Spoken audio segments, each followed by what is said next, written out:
Job. Conocido como uno de los guerreros de la fe, el libro de Job narra la historia de un hombre llamado Job con tal virtud, convicción y fe en Dios que nunca le dio la espalda ni culpó a Dios por los problemas, sufrimiento y aflicciones que le sobrevinieron en cuestión de días. En la historia vemos que Dios siempre tuvo un plan y nunca abandonó a Job en medio de su dolor. De igual manera, Dios restaura por completo la vida de Job dándole el doble de todo lo que poseía. Este libro es conocido como posiblemente el más antiguo de la Biblia.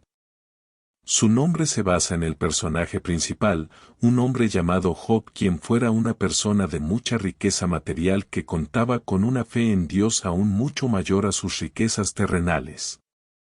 En el primer versículo de la Biblia podemos ver que Job es descrito como un hombre intachable, recto, temeroso de Dios y apartado del mal. Job 1:1. En la historia vemos que el diablo viene a Dios para decirle que la única razón por la cual Job tiene tanta fe en Dios es porque le ha permitido tener grandes riquezas y le ha otorgado un gran favor, y no por virtud de su fe genuina en Dios. Así que el diablo le dice a Dios que si tan solo le quitara toda la riqueza material que tiene Job, seguramente renunciaría a su fe. Así que Dios le da permiso al diablo de quitarle todas sus riquezas a Job, pero que no le tocara la vida.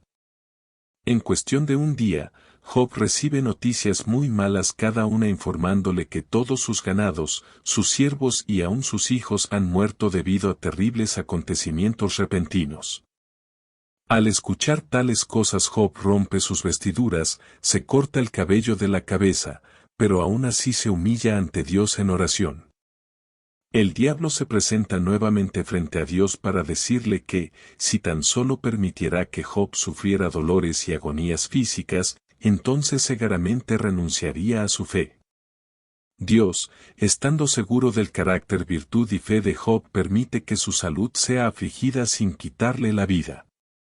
Rápidamente el cuerpo de Job es cubierto de llagas en su totalidad, y fue en ese momento que la esposa de Job le dice que es mejor que maldiga a Dios y que se muera en lugar de vivir así, a lo que Job le contesta: ¿aceptaremos el bien de Dios y no aceptaremos el mal?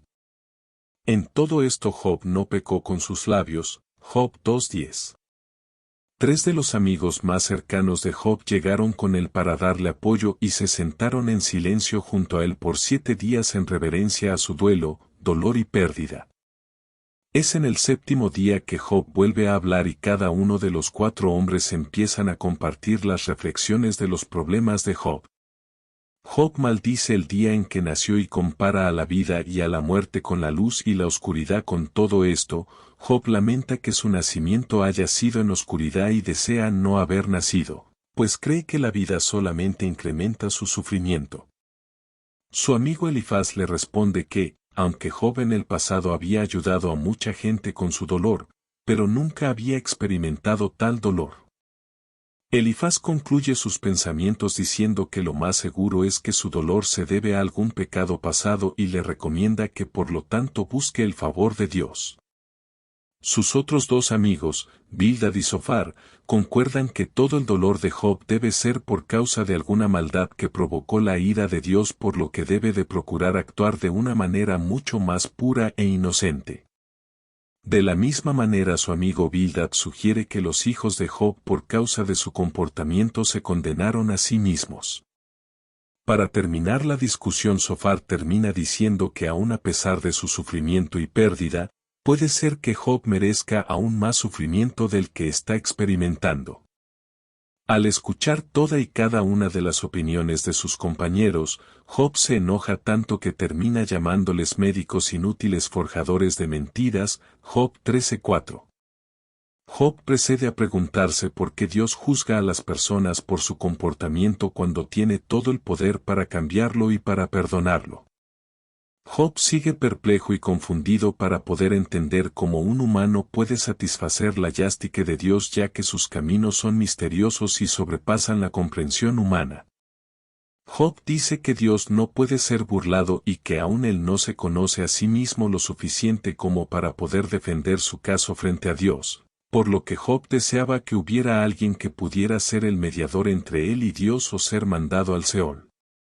Job cree fervientemente que hay un testigo o un redentor en el cielo que testifica a causa de su integridad. Job 16:19, Job 19:25. El sufrimiento es demasiado para Job, por lo que se vuelve amargado, ansioso y con mucho miedo. Job deplora la injusticia con la que mucha gente vive sin que Dios los rectifique, mientras que él y muchas otras personas que viven en rectitud sufren, por lo que quiere ver a Dios cara a cara y protestar, pero físicamente no lo puede encontrar. Job continúa argumentando que la sabiduría es ajena a los humanos, pero aún así decide seguir buscando sabiduría y temor de Dios y evadir el mal. Eventualmente Dios interviene en la plática y le dice a Job que sea valiente y le explica varios detalles sobre la creación. Al darse cuenta Job que la persona que tiene enfrente es Dios, se postra y reconoce el poder infinito de Dios y acepta las restricciones de su entendimiento humano. La respuesta de Job agrada a Dios, pero se queda enojado con los compañeros de Job por haber dado mal consejo, pero Job interviene por ellos y Dios los perdona. Dios procede a restaurar la salud y vida de Job dándole el doble de las riquezas que antes poseía y una nueva familia.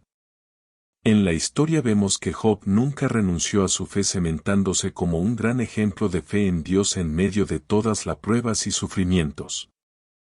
¿Te has sentido como Job en algún momento? Si es así, ten fe el Señor. Nunca abandona a sus hijos, a quien le teme y le muestra su fe en Él. Que Dios te bendiga y te ilumine con su luz infinita.